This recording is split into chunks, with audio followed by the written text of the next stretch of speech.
I'm going to say this, and I'm going to make no apology for this fact. I think Timothy Dalton is the best James Bond we've ever had.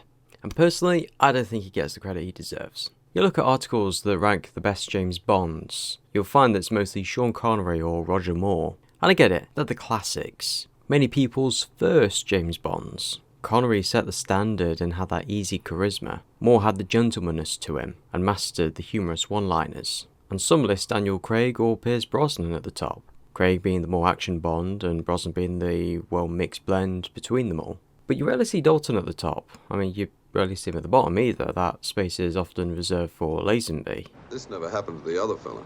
He's still a solid Bond, but I see why people put him at the bottom. Dalton is often known as the Dark Bond, as at the time of Roger Moore is a bit more of a switch up from his often light and jovial portrayal. Yes, Moore had some darker moments, and Dalton had some humorous ones. But this is the first time that this was brought to the forefront. He starred in only 2 films as Bond, The Living Daylights in 1987 and License to Kill in 1989, which in my opinion is a real shame. So you compare that to Connery's 6 or Moore's 7, it doesn't really seem that fair. But between these two, neither of them are particularly weak. Yes, you could argue that may have their weaknesses, but Dalton's performance remains a strong point. And to me, he's not just the dark Bond, but he's also the spy Bond. Typically, as a secret agent, you don't seem to do much in the way of espionage. You saw a bit of it in From Russia with Love, but as the films went on, that was more of an afterthought. Action hero first, spy second. His first film, The Living Daylights, was not originally intended to have Dalton as the iconic character. Instead, the producers were going to get Pierce Brosnan. But contractual obligations to Remington Steele made this impossible. The series had recently been cancelled, which freed up his obligations, but ironically enough, it was him nearly being cast as Bond that made NBC reconsider and renew the series, which meant that he couldn't star in the 15th Bond movie. Not that we ended up missing out, mind you. It starts with Bond and 2 other 00 agents on a training exercise, when they get rudely interrupted by a KGB agent. He kills the other 2 and tries to have a pop at Bond as well, but it would be a shorter film if he succeeded. It's later revealed to be a wider plot called Smert-Spionum, meaning death to spies, a hit list of spies that the Russians intend to kill. Right off the bat, we see this film return to Bond's roots, not with Sean Connery, but with Ian Fleming's novels. The more the films went on up to this point, the more they became their own thing and less dependent on the source material. Some of the films, like The Spy Who Loved Me and Moonraker, hardly resemble the story in the novels, and ones like Octopussy and For Your Eyes Only were based on short stories, so more had to be written to make a full film. Smert-Spionum appeared fairly frequently in Fleming's novels, being the Death to Spies directive from Smersh, the Soviet counterintelligence agency, playing on that Cold War paranoia that was present during the 50s and through to the 80s. The more things change, the more they stay the same. The Living Daylights was also based on a short story, and this next scene was based on just that. Bond is assigned to assist in the defection of a Russian general, Koskov, and make sure that he gets out alive. He has a sniper and is overlooking the theatre where he's going to escape. As he makes a break for it, he sees a woman with a sniper of her own, aiming at the general. The same woman he saw at the performance earlier. He shoots but does not kill her. He knows something is not right. Thinking about this scene, it's hard to see Moore do something like that. At least not with the same lethal efficiency. Looking back, you don't always appreciate the difference, but between this and A View to a Kill, it's like apples and oranges. MI6 manages to get him out, and he tells them about Smert-Spionum, but soon after he gets captured again. This leads Bond to follow the only lead he has, the woman with the sniper, Kara, who turns out to be Koskov's girlfriend.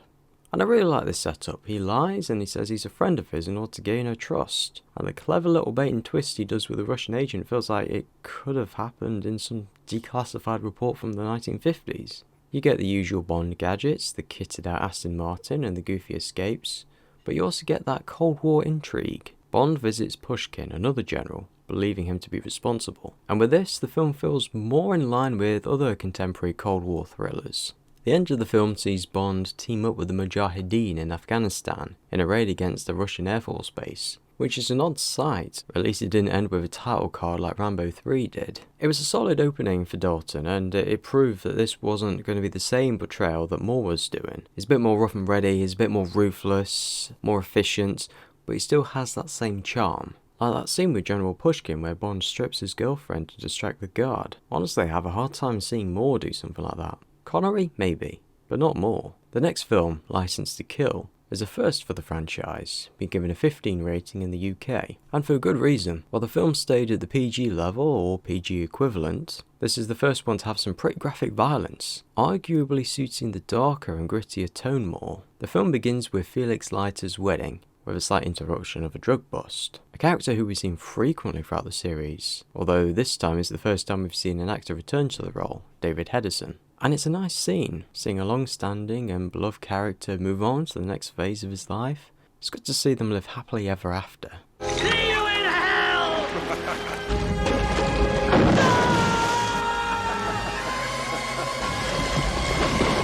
Like I said, it's brutal seeing this in a Bond film. Yes, the Craig films were brutal as well, but not as bloody as this. This is the trigger that makes Bond go rogue and go out for revenge. Here we see him disobey his orders from M. Up to this point we see Bond have these clashes with M. He's his boss, yeah, he has a certain level of respect for him and the position he holds, but you can tell that he doesn't have a smooth relationship. Now with Connery or Moore, you could argue that that was just the relationship he had with M. However, Dalton's Bond had an antagonistic view to his work. Stuff my orders. Go ahead, tell him what you want. If he fires me, I'll thank him for it. He's not a smooth, comfortable agent like we've seen before. He's hardened and rough around the edges, not quite apathetic, but definitely conflicted. With this in mind, that puts his attitude to M under a new light. Less his relationship with M, but his relationship with the job. Something he respects and treats seriously, but not something he feels he necessarily needs. Even though he's not with MI6, he still uses his skills as a spy to get information and get close to Sanchez. The gadgets here are a little subdued here too, having a plastic explosive and a tube of toothpaste, and a gun with a fingerprint reader. But on the other hand, we have ninjas, so the increased realism is still tempered somewhat. We have a good mix of cheesy 80s action and brutal violence as we go on. The lack of music during most of the tanker chase adds a lot of tension, and the stakes in this one are a bit more personal, with Felix being an old friend. It feels like we should care more about this, and it's not just another mission, and the way he kills Sanchez with a lighter is very poetic.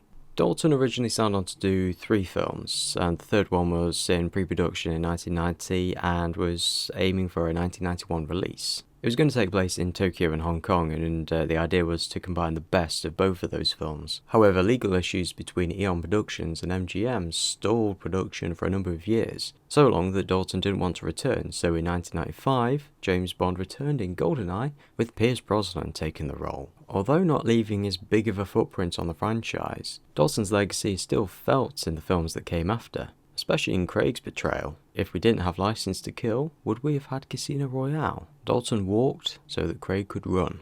And I'd say he's my favourite because that's who Bond is to me. He's a skilled spy, a trained assassin, and a brutal killer. He's not a blunt instrument, but more of a scalpel. But despite being good at his job, these films dare to ask, who is he if he's not a British secret agent? And I get it, like, if you prefer the lighter portrayals, you may prefer Moore, or you might prefer the smoothness of Connery, and that will be who Bond is to you. And Bond was different to Dalton as well. He was a fan of the books and wanted to change the direction the franchise were going in, bring it more in line with Fleming's novels. And from what I read of them, they were pretty realistic, although I've heard in Doctor No he fights a squid, so, you know, maybe the realism is a bit tempered in some of them. I don't know, I haven't read it. Let me know if you have, please. The books describe him as tall, dark-haired, blue eyes, so physically he fits the bill a lot better. And that being said, like, many people consider Connery to be the definitive Bond, but, you know, in Fleming, the guy who wrote the books, didn't think so. He wasn't a fan. And that's why I say that James Bond is different depending on who you ask. So yeah, I think Dalton is the best Bond personally, but what do you think? Do you think Moore's the best one? Is it Connery? Is it Craig? Is it Brosnan?